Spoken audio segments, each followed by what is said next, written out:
Hey there, gang. It's Jim And Christie. Jacobus with Your Marriage Matters episode this week. And babe, last Friday night, we did a one night for oneness for our church, Grace Point Church in Portland, Texas, with around 200 people there. Mhm. And I know you had a blast. I had a great time. That was so much fun. And it's as we said, it was such a blessing when we just walked in the room and saw all the couples there eager to learn and just really filled with a desire for how to invest in their marriage. That was Yep. awesome. Plus, Yep. when you added the fact they had the opportunity to have childcare available to them, and 50 plus kids were there having an opportunity to learn as well. So Yeah. I just loved it. So, Yeah. I was taken back by two things. One is how many young couples were there. exactly. And what a cool thing it is to see them investing in their marriage. But there are also a lot of, let's call them experienced, seasoned couples there that were anxious to learn as well. So it's kind of nice to have both ends of the spectrum. And Mhm. one, good to see people investing early, and two is good to see people never stop investing. Mm. And one of the things we have the great privilege or opportunity is when you look out into the audience and you can see the sharing and the commitment that Oh yeah. people had. So it was such an awesome opportunity and event. Yep. And so, gang, the information that we shared, we've talked a little bit about it in the last couple of podcasts. Is fairly new to us from Paul David Tripp.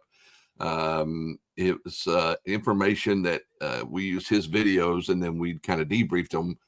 But what we are going to do over the next couple of weeks is we have captured the things that we taught in that class, and we're just going to share those with you. The information, babe, again, I just think is amazing. It's already impacting me from the standpoint of how good a husband I want to be, how good a man I want to be. And I just felt like we could share that with people for the next couple of weeks. You up for that? That sounds awesome. That sounds great. I hope so, because that's what I have on the slides for us today. All right, so again, we're just going to share with you some of the fill in the blank stuff that's really powerful from the workshop. And babe, I'm going to let you. You're going to take the first one here. Oh, actually, no. You want me to read the scripture first? Let me do that. So we were using Luke 6:43 to 45, and it says, "For no good tree bears bad fruit, nor again does a bad tree bear good fruit. For each tree is known by its own fruit. For figs are not gathered from thorn bushes, nor are grapes picked from a bramble bush. The good person out of the good treasure of his/her heart produces good, and the evil person out of her evil treasure produces evil." And then what I think is the real power statement here: "For out of the abundance of the heart, the mouth speaks." And babe, I, we have taught Luke 6:41-42 forever. And it's kind of neat to see Luke 6:43-45 following it all up. I love this scripture, and it really kind of points to whatever actions we take, whatever behavior we take, whatever comes out of our mouth, whatever we say, whatever we do is actually a byproduct of what's in our heart. Hmm. So And true. that's become a challenge for me, is to really look and say, okay, I act like this because of who I am on the inside. Right. And I want to fix that. I want to be the best possible person. So it's an inside job, not an outside job. Right.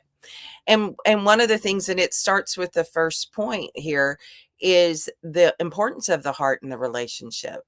And so the roots of a good marriage are that romance is never the cause of a good marriage. Romance is the result of a good marriage. And so oftentimes we think, if I just do these activities, then I'll have a good marriage.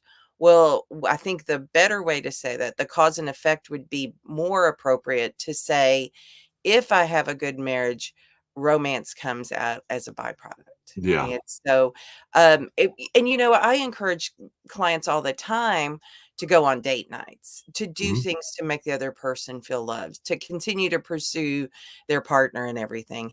And I think there is some importance to that. But going back to the start of it all, is if you get the marriage right, you'll want to do that. You'll Yeah. want to have the romance as a byproduct of.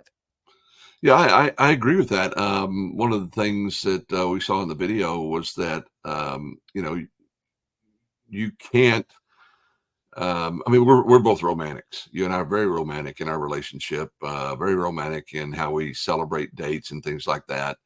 We're always saying "I love you." We hold hands. I mean, we're a very romantic couple. But again, I think if you try to romance your way into a good marriage, sooner or later you just run out of gas because, Right. like the scripture says, you'll have a great day. You'll go out and have a great time, but then you turn around and act like a jerk the next day, or you have a big argument, and it's like, man, last night we were doing so good, and now it's just like gone.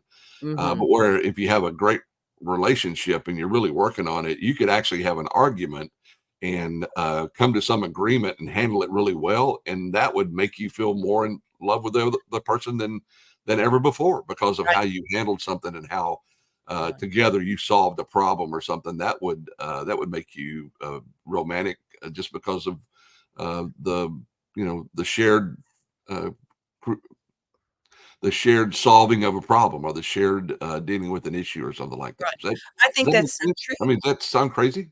No, I think that's so true because so oftentimes, when you're going through adversity together and you Yeah, know that you've got a partner by your side, yeah, really that's really truly romantic to know that somebody would take care of you when you're ill, help yeah, clean up after a dog's been ill, as recently yeah. evidenced Oh, by yeah, how romantic is that to think, of the things that aren't the happy moments of our life, but to know you have a partner by your side.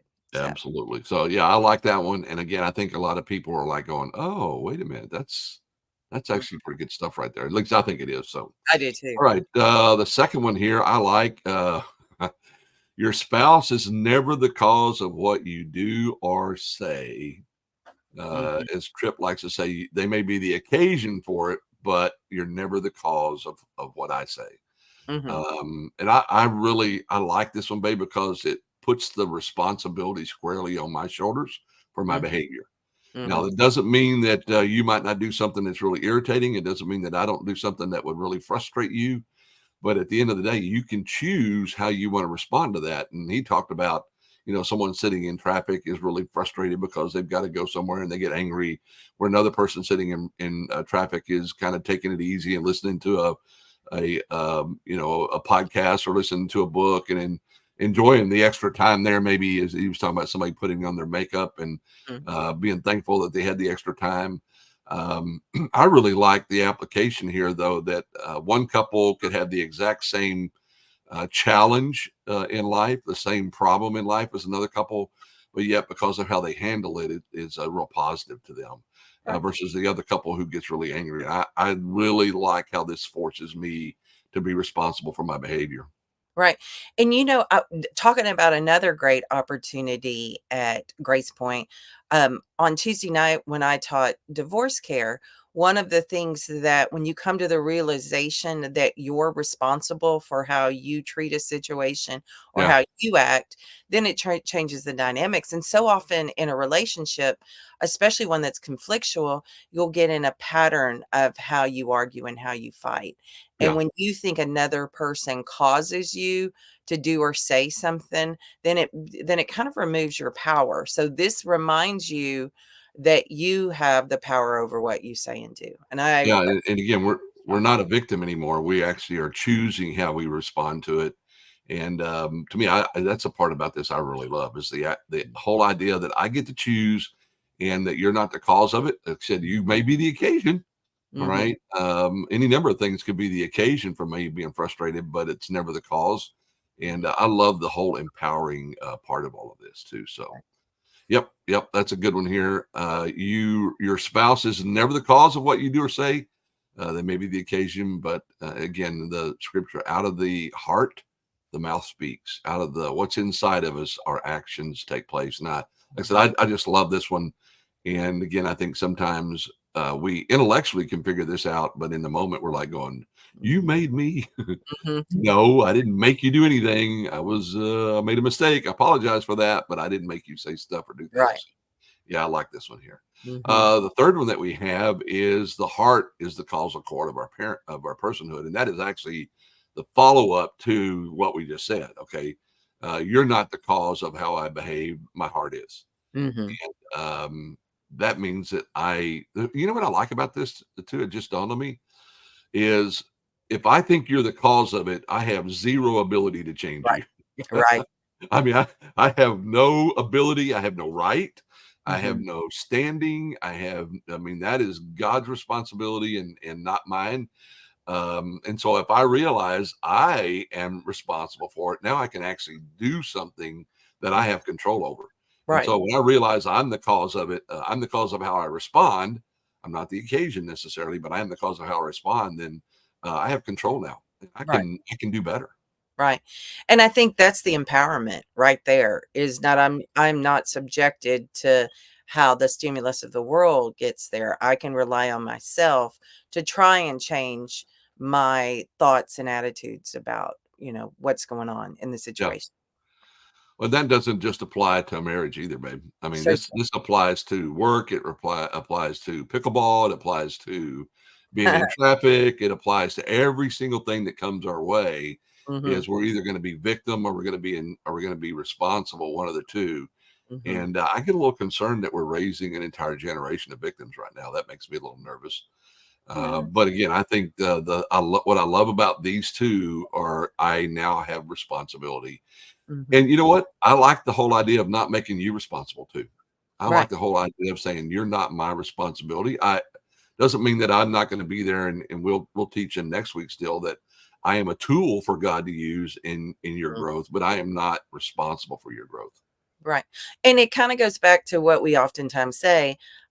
You cannot make another person happy. You can provide the environment for things to be happier, but it's not my responsibility to make you happy. Once again, I want everybody to have a conflict-free home to the degree that they can, but realize that sometimes it's the individual's responsibility for their Yeah. own, well-being. So, Yeah, um, 100%. And again, gang, we're not suggesting there aren't terrible environments out there that people get into and mhm, struggles with partners that are, abusive and things like that. We're not saying that. We're just trying to say that you have control over your response to that. You don't have control right, over them.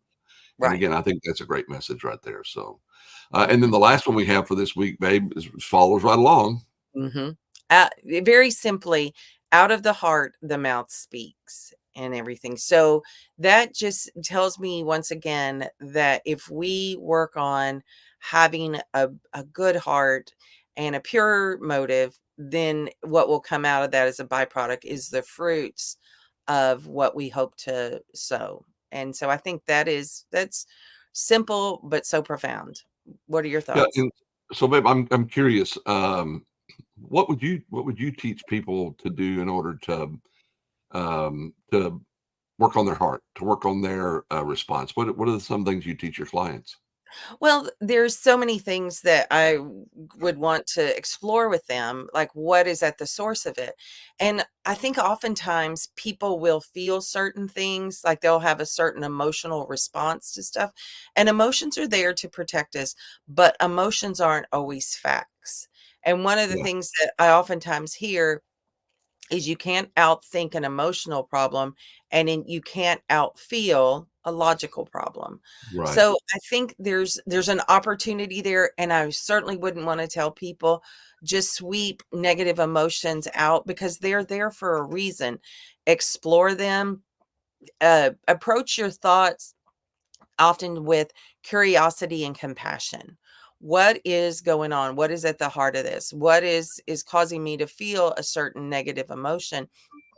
And then work to see if you can get that under control. One of the easiest things is what we talked about at the very end, where we gave people homework. Sometimes the antidote for the negative thoughts and feelings is to recover with an attitude of gratitude and write down 10 things you're thankful for. Go outside and let your senses remind you of your present moment and look around, get out in nature and explore things. But get your heart into a place where you can be receptive to all the blessings that are around you. Does that make Yeah. sense?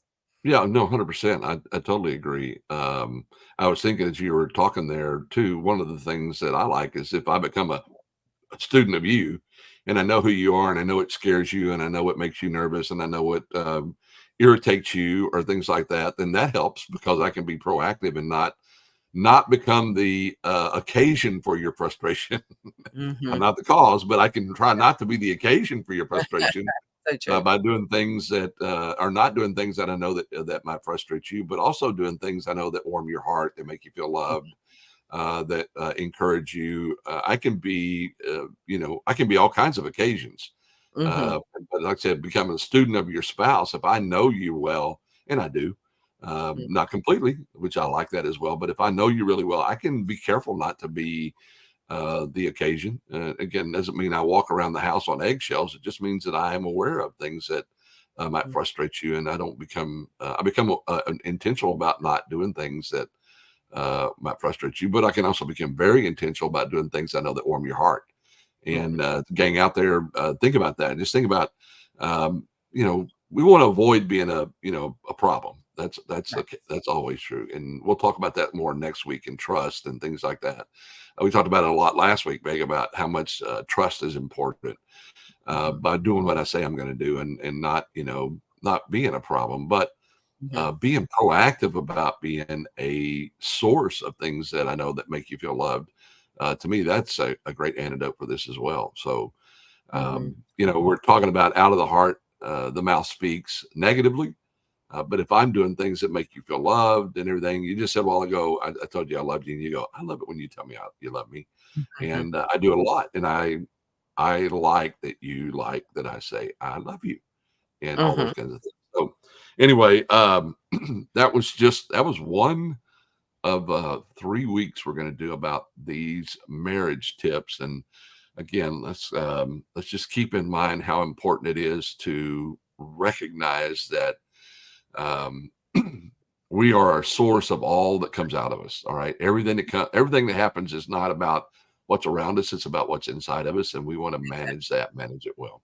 Maybe anything you Mhm. want to leave everybody with before we get out of here? Well, just to kind of recap what we've said, we had great opportunities over the last week through divorce care or the Night of Oneness to be Yeah, surrounded by some wonderful people and learn from them. And so we would appreciate or welcome comments of things that you found that's helpful tips for you, things that you found that when something was brought up, you have a question about or anything. But I'm just so thankful for the new church, relatively new church that we found, and the people that call that their home church, and the guests that were there that night. yeah, yeah. That was a lot of fun and everything. So, gang, just real quick, you'll see here on the if you're watching this on YouTube. If not, if you're just listening to us on the podcast, do us a favor, like, subscribe, and share. Um, give us a review if you're watching or listening to this on audio. We'd appreciate that review. That help other people find us.